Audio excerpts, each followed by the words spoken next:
Afternoon, Eric. Thank you very much. It is great to be at Red State, but I'll tell you what, it's even better to be the governor of the largest red state in America.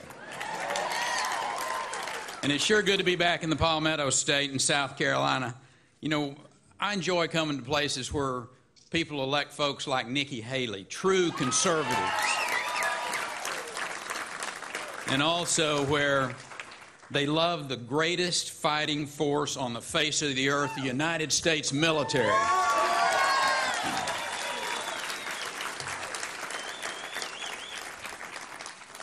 And I want to take a moment. I want to take a moment and ask you to just take a silence. Think about those young Navy SEALs, the other special operators who gave it all in the service of their country. Just take a moment to say, thank you, Lord, that we have those kind of selfless, sacrificial men and women. Their sacrifice was immeasurable, and their dedication profound. And we will never, ever forget them.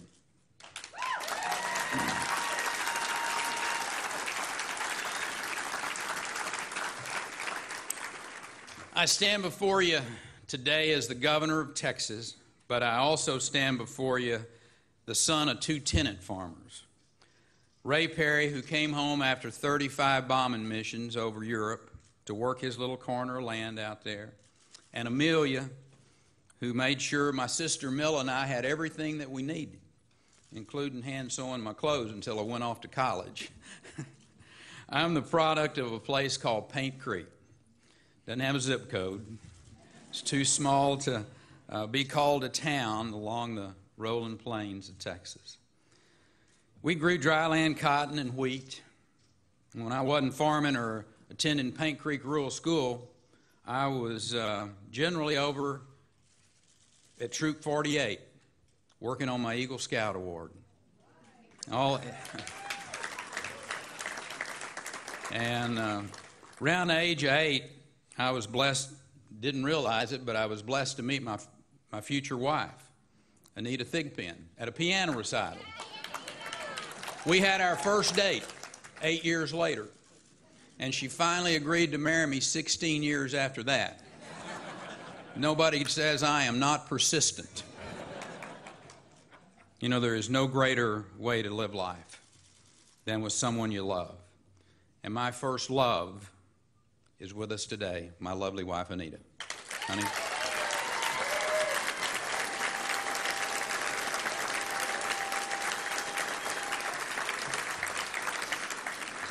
We're also blessed to have two incredible children, Griffin and Sydney, and they're also here with us today, and our wonderful daughter-in-law, Meredith.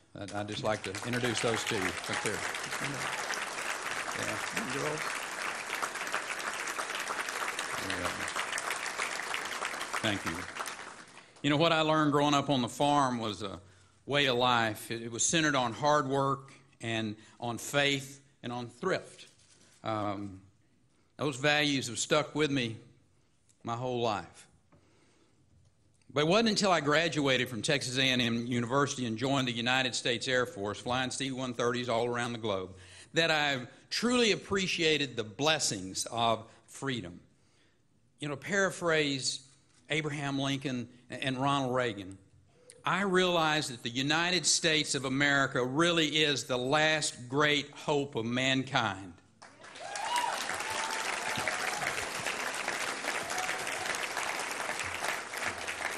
What I saw was systems of government that elevated rulers at the expense of the people, socialist systems that cloaked maybe in good intentions but were delivering misery and stagnation.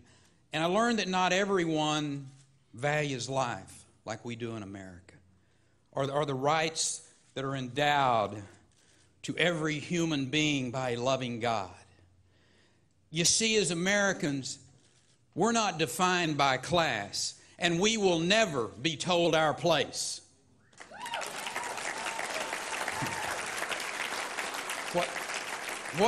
What makes our nation exceptional is that anyone from any background can climb to the highest of heights. As Americans, we don't see the role of government as guaranteeing outcomes, but allowing free men and women to flourish based on their own vision, their hard work, and their personal responsibility. And as Americans, we realize that there is no taxpayer money that wasn't first earned by the sweat and toil of one of our citizens.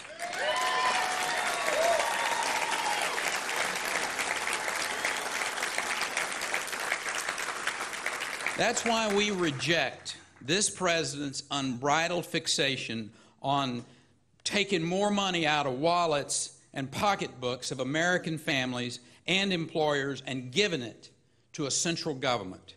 Spreading the wealth punishes success while setting America on course for greater dependency on government. Washington's insatiable desire to spend our children's inheritance on failed stimulus plans and other misguided economic theories have given us record debt and left us with far too many unemployed. But, of course, now we're told we're in recovery. Yeah. But this sure doesn't feel like a recovery to more than 9% of the Americans out there who are unemployed, or the 16% of the African Americans, 11% of the Hispanics in the same position, or the millions who can only find part-time work, or those who have even stopped looking for a job. 1 in 6 work-eligible Americans cannot find a full-time job. That is not a recovery. That is an economic disaster.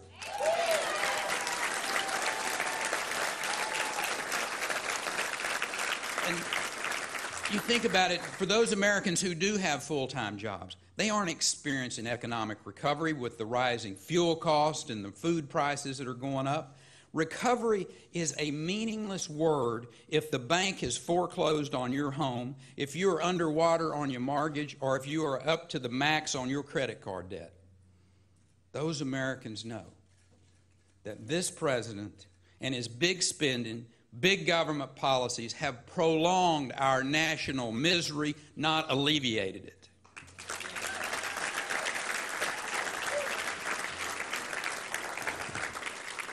And what do we say to our children? Do we say, yeah, you know, y'all figure it out. Don't worry. Washington's, you know, they've created 17 debt and entitlement commissions in 30 years.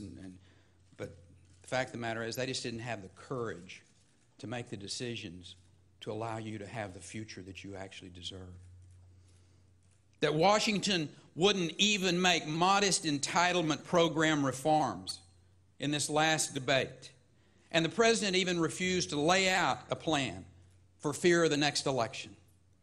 How can the wealthiest nation in the history of civilization fail so miserably to pay its bills? How does that happen? Well, Mr. President, let us tell you something. You cannot win the future by selling America off to foreign creditors.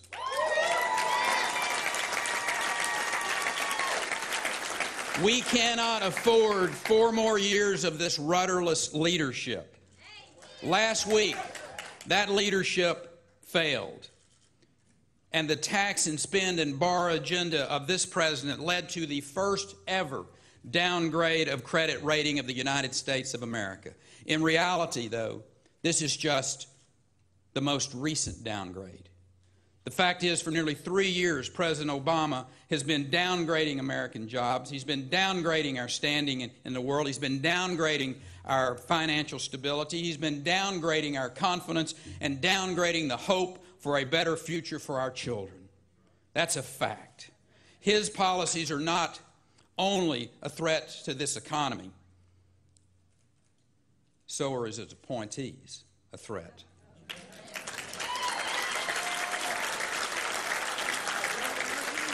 Yeah, brother. See, he stacked the National Labor Relations Board with anti-business cronies who want to dictate to a private company, Boeing, where they can build a plant. No president should kill jobs in South Carolina or for any other state for that matter, simply because they choose to go to a right-to-work state.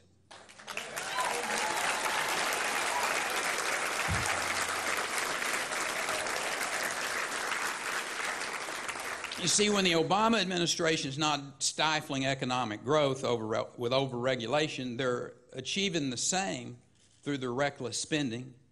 Debt is not only a threat to our economy, but also to our security.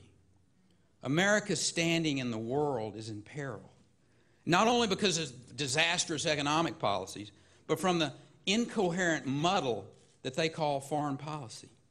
You know, our president has insulted our friends, and he's encouraged our enemies, thumbing his nose at traditional allies like Israel. He seeks to dictate new borders for the Middle East and the oldest democracy there, Israel, while he is an abject failure in his constitutional duty to protect our borders in the United States.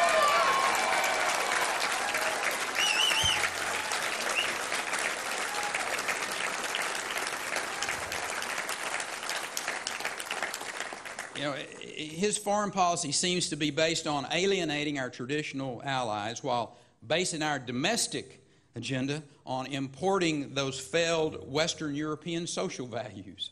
You know, we don't need a president who apologizes for America. We need a president who protects and projects those values.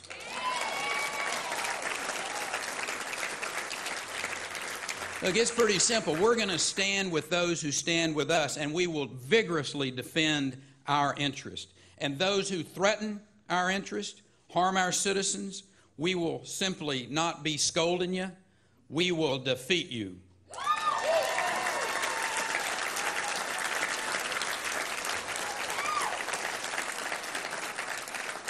Our nation cannot and it must not endure 4 more years of aimless foreign policy. We cannot and must not endure 4 more years of rising unemployment, rising taxes, rising debt, rising energy dependence on nations that intend us harm.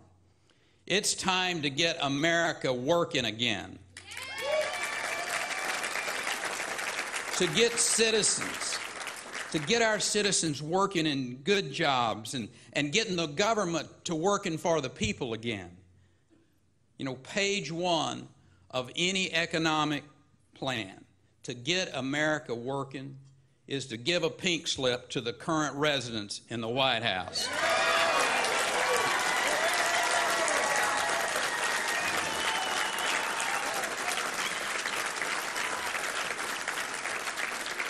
Listen, we just got to get back to the basic truths of economic success.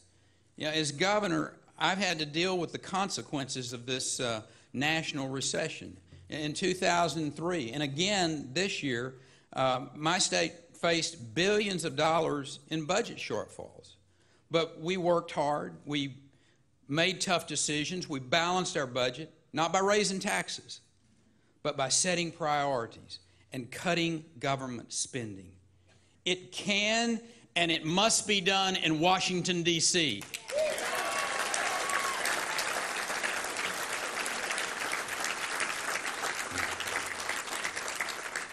Dr. Schwertner, we have led Texas based on some just really pretty simple guiding principles.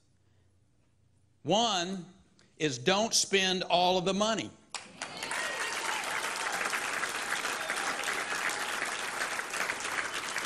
We do not have to accept our current circumstances. We will change them. We are Americans.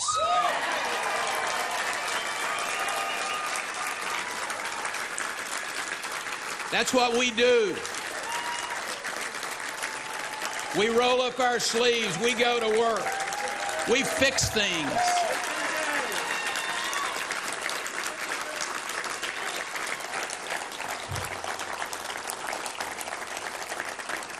Listen, we stand up and proudly proclaim that Washington is not our caretaker.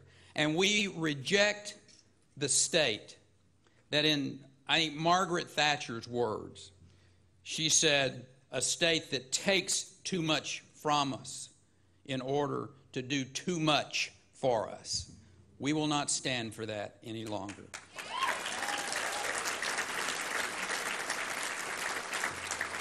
We're dismayed. We're dismayed at the injustice that nearly half of all Americans don't even pay any income tax.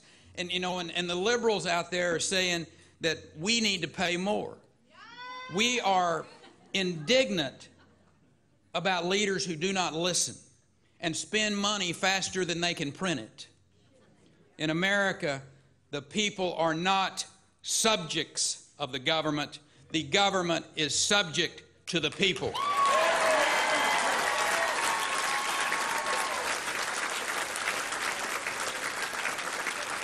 And it's up to us. It is up to us, to this present generation of Americans, to take a stand for freedom, to send a message to Washington that we're taking our future back from the grips of these central planners. Time to limit and simplify the taxes in this country. We have to quit spending money we don't have. We need to get our fiscal house in order and restore our good credit. And we will repeal this president's misguided one-size-fits-all government health care plan immediately. Yeah.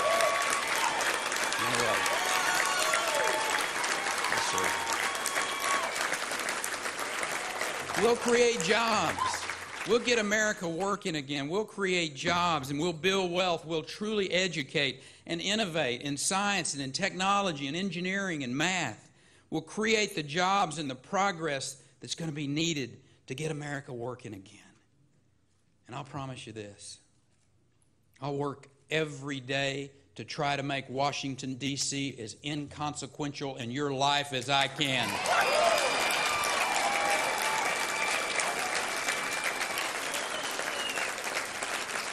And at the same time, we'll be freeing our families and small business and states from the burdensome and costly federal government so that those groups can create and innovate and succeed.